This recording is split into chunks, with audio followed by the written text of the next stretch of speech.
మనిషికి ఇప్పుడు నరాల బలహీనత అంటే తినే ఆహారాల ద్వారా లేకపోతే మన పనిపాట్లు వృత్తి వ్యాపారాల ద్వారా ఈ వల్ల కాస్త నరాల బలహీనత కావచ్చు కొంతమందికి. అయితే దానికి మూలిక పరంగా అతిబల అనే ఒక మూలిక ఉంది. దాన్ని పిచ్చిరిబెండ, ముద్రబెండ, ఇవి దువ్వెనపు చెట్టు ఇలాంటి పేర్లు చాలా ఉన్నాయి దానికి. బొట్ల బెండ ఇట్లా పేర్లు ఉన్నాయి. కానీ అతిబల అనేది సాధారణం. ఈ అతిబల బాగా 7 మందం ఉండే కొమ్మలు తీసుకొచ్చి ఒక అడుగు పొడవు పెట్టి కట్ చేయాలి. కట్ చేసి ఒక కట్టలాగా కట్టాలి. 5-6 కట్టెలు పెట్టి కట్టలాగా రాగి తీగతో చుట్టాలి. రాగి తీగతో చుట్టి పాలు వేడి చేయాలి. పాలు వేడి చేసి ఆ పాలలో దీన్ని ఈ కట్టతో తిప్పుతూ ఉండాలి. తిప్పుతూ ఉంటే అది గడ్డ కట్టి పౌడర్ అయిపోతాయి పాలు. దాంట్లో చక్కెర కలిపి తినాలి.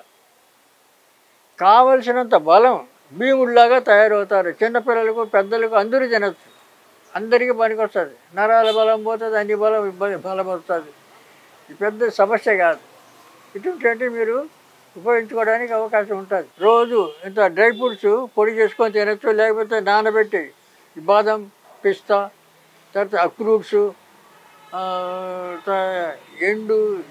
ఎండు ద్రాక్ష, తర్వాత ఇలాంటివి ఒక 5-6 రకాలు డ్రై ఫ్రూట్స్ అవన్నీ తీసుకుంటే కూడా మంచి బలం వస్తుంది. రెండవది డ్రై ఫ్రూట్స్ వల్ల వెంట్రుకలు కూడా బలం, వెంట్రుకలు జుట్టు రాలిపోవడం ఉండదు.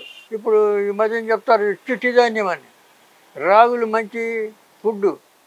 ఆ రాగులు పిండి కానీ, రాగులు సంగటి కానీ, రాగులు ముద్ద చేసుకొని తినడం కానీ, అలాగే సజ్జలు కూడా చాలా గొప్ప పనిచేస్తాయి. ఇటువంటి ఆహారాలన్నీ అందరికీ కుదరవు కదా, అందరూ చేసుకోలేరు. కాబట్టి వీలున్న వాళ్ళు అవి వాడుకోవచ్చు. రాగి, సజ్జలు, కొర్రలు, ఆరికలు ఇలాంటివి చాలా ఉన్నాయి. వాటిలో ఏదో ఒకటి రెండో మీరు తెచ్చుకొని వాడుకోవచ్చు. తర్వాత ఈ డ్రై ఫ్రూట్స్ తీసుకోవడం.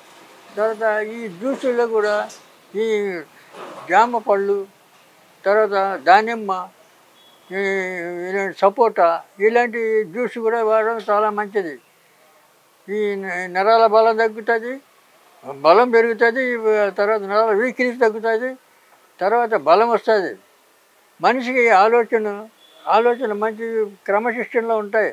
రెండవది జ్ఞాపశక్తి పెరుగుతుంది.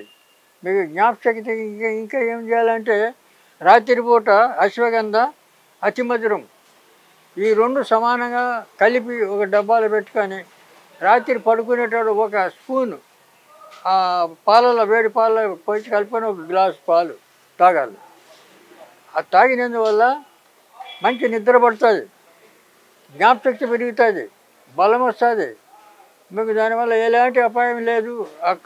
చాలా దొరుకుతుంది, పొళ్ళు ఎక్కడ పోయినా దొరుకుతుంది. కాబట్టి నరాల బలహీనత పోతుంది, అన్నీ పోతాయి, బాగుంటుంది.